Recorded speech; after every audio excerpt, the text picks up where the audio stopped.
দেখো বন্ধুরা, আজকে বেশ কিছু হনুমান চলে এসেছিলো বাড়ির ছাদে, সামনের বাড়ির ছাদের উপরে। ওরা কি সুন্দর খেলা করছে।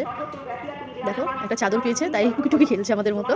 তো ওর বাচ্চাটা দেখো গিয়ে কি সুন্দর মজায় মারামারি করছে, খেলা করছে, টুকি খেলছে, ঠিক যেরকমভাবে আমরা খেলি সেরকমভাবে। দেখো এদিকে আবার একজন তার উকুন বেছে দিচ্ছে। ওরাও আমাদের মতো কি সুন্দর রোদের মধ্যে খেলা করছে, আবার গিয়ে লুকোচ্ছে। ওই দেখো, এই করতে করতে একটু পরে চাদরটা পড়ে যাবে। ওই দেখো বাচ্চাটাও চলে গেছে।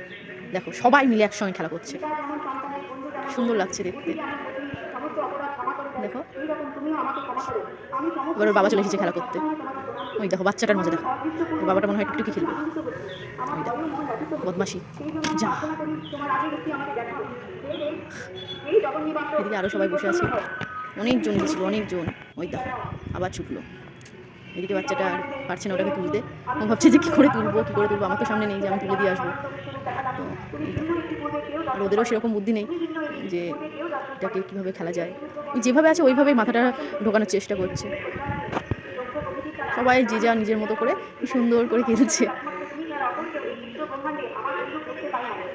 আরাম আরাম। ওই দেখো বাচ্চাটাকে এটার জন্য সামনে বসে আছে, ওটার জন্য দেখা যাচ্ছে না, যদি ওটা একটু এই তো আবার এদিকে চলে এসেছে টানতে টানতে। ওই দেখো একটা বাচ্চা এসেছে, দুই ভাই বোন খেলা করছে।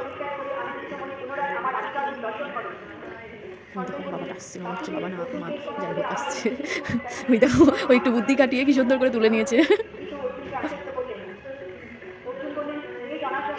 কি সুন্দর।